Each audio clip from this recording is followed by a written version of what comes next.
Hey Sprouts, can you say hi? Hey everyone, it's Sigrid and Sprout. It's one of the first cold weekends of the year, so we thought today we would give some tips for helping your dog get used to wearing clothes. The main reason your dog should be wearing clothes is because he's going outside and it's cold. Sprout also happens to wear clothing for photos and at events. He doesn't mind doing that. Putting on clothing for him has become a trained behavior. But you should be conscious of making sure you're aware of your dog's boundaries and respecting them. Some dogs are not comfortable wearing clothing for a long period of time, so don't ask them to do that if that's just not their thing. There are plenty of cute bow ties and bandanas and sharp looking collars if you want them to have a little bit of flair. So the main goal here today is to help your dog get used to wearing his winter coat.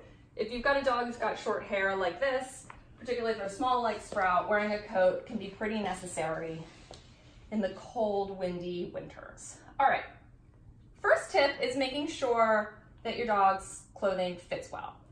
This is actually pretty important. So you wanna make sure that it's not too tight in their shoulders, that there's no sort of like zipper or something that's rubbing up against their neck and bothering them. For Sprout, he doesn't like when stuff touches his tail. So for me, it's making sure his coats and his sweaters end there and they're not gonna bother him.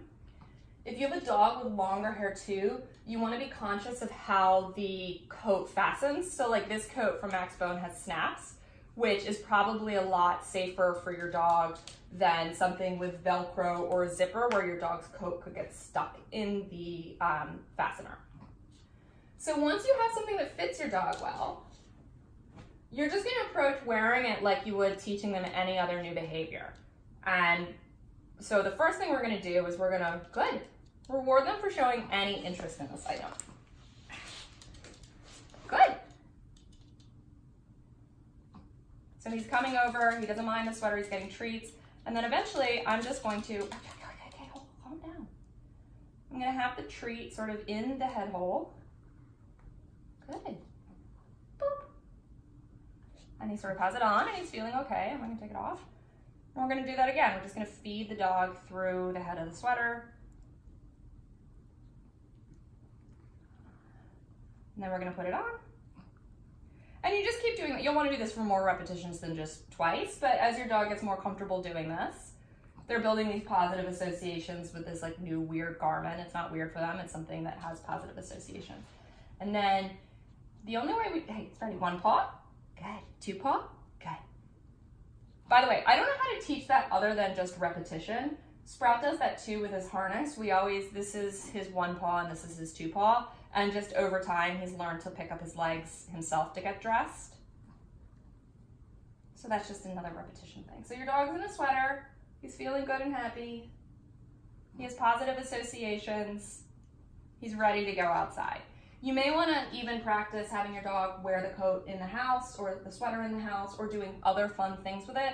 I know when Sprout sees his big parka, it's an immediate sign that it's freezing outside, so he will probably run to his bed and try to hide from me because he doesn't want to go out in the freezing cold. So trying to build other associations with that coat, whether it's, I don't want to keep it on too long inside because it gets hot, but playing fetch or getting extra cookies before we go outside, wearing that coat so he doesn't only think of it as being a sign of it's freezing cold. Okay, the last tip is you want to be really conscious of, you want to put as much effort into taking it off as it is putting it on, because there can be some weird things about taking clothing off your dogs as well. So it's going to have to go over their head, which could feel weird. Good job. So you may want to reward your dog if that freaks him out at first, having it sort of push against his ears. The other thing that's really important is thinking about Velcro sounds and other loud sounds. One of the mistakes that I made with Sprout when he was a puppy, the first time it was raining, I took him out in his little raincoat and I was very conscious of making sure he was comfortable when I put it on. And then we came back in and without thinking, I just went whoosh, and he was terrified. Like he jumped back. It was this weird noise. He never heard Velcro. So he was terrified. And all of a sudden there was this strange noise right near his neck. And I felt horrible. So we immediately started practicing with Velcro. And I would just, not even that close because he was scared of it. Like from here, I would make a Velcro sound and give him a cookie. And then we got closer and closer. And I'd make my Velcro sound and he'd get a cookie.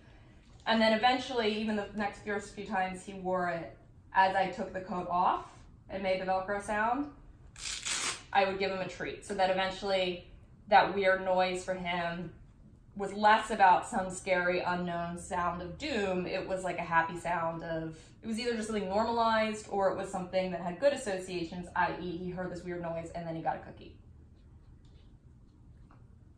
Okay, so that's it. So hopefully these tips help your dog feel a little bit more comfortable if you've got to put him in a coat or a sweater this season. Stay warm, stay safe, stay snuggly. We'll see you next time. Can we get a high five?